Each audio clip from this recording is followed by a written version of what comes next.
वचन, ये वचन प्यारा वचन, यीशु मसीह का प्यारा वचन, पाव को दीप को राह को रोशन, ये है मसीह का प्यारा वचन, ये है वचन प्यारा। परमेश्वर के धन्य नाम की महिमा हो।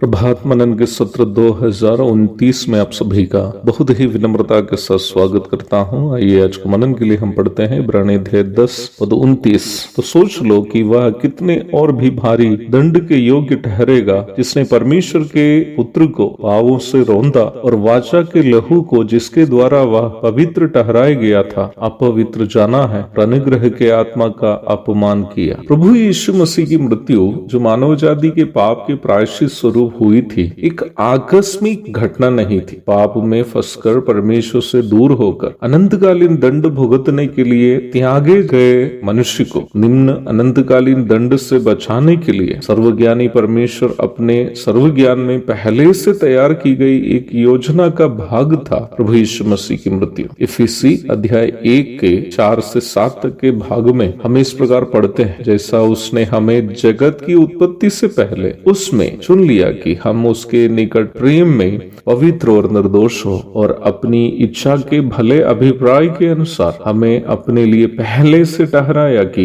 यीशु मसीह के द्वारा हम उसके ले पालक पुत्र हो। आगे 7वीं आयत में हम इस प्रकार पढ़ते हैं, हमको उसमें उसके लहू के द्वारा छुटकारा अर्थात अपराधों की क्षमा उसके उस अनुग्रह के धन के अनुसार मिला है। मेरा विश्वास है कि आप पढ़े गए बाइबल भाग में सूचित किए गए 2 विशेष तथ्यों पर ध्यान दिए होंगे। इफिसी अध्याय 1 के 4 में जगत की उत्पत्ति से पहले, पुनः 5वीं आयत में पहले से। इन आयतें सूचित कर रही हैं कि मानव जाति का उद्धार की योजना सर्वज्ञानी एवं सनातन परमेश्वर के मन में यहाँ तक जगत की उत्पत्ति से भी पूर्व था। अदन की वाटिका में सर्प को श्राप देते समय परमेश्वर कहता है, मैं तेरे और इस स्त्री के बीच में और तेरे वंश और उसके वंश के बीच में वैर उत्पन्न करूंगा, वह तेरे सिर को कुचल डालेगा और तू उसकी एड़ी को ढसेगा। उत्पत्ति 3:15।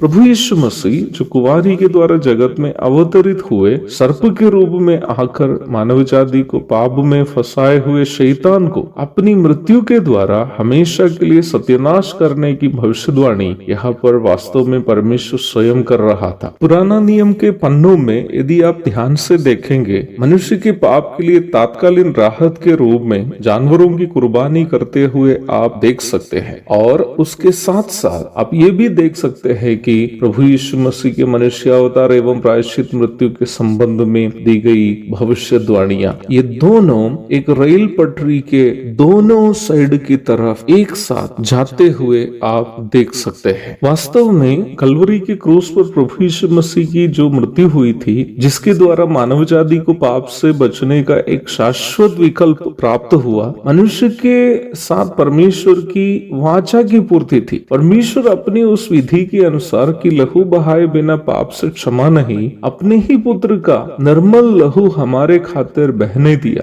आज जो उस उद्धार को जो यीशु मसीह के द्वारा मानव जाति के लिए परमेश्वर ने उपलब्ध कराया, तिरस्कार करता है, वो परमेश्वर की नजरों में उस पवित्र लहू को जो परमेश्वर के पुत्र ने मनुष्य देह में आकर हमारे खातिर बहाया, उस लहू को अपवित्र मानने वाले हैं। उसका परिणाम उस व्यक्ति को अवश्य भुगतना ही पड़ेगा। अवश्य याद रखे प्यारो, यदि हमें यीशु मसीह के लहू में मुक्ति नहीं मिलती हो, उद्धार नहीं मिलता हो, और कोई अन्य लहू भी उपलब्ध नहीं है जो ईश्वरीय वाचा के अनुसार हमारे लिए बहाया गया हो कि हम उसके द्वारा उद्धार पाए। एक और शुभ दिन की धन्य कामनाओं के साथ आज का मनन में समाप्त करता हूँ। प्रभु आप सबको आशीष दे। आमीन।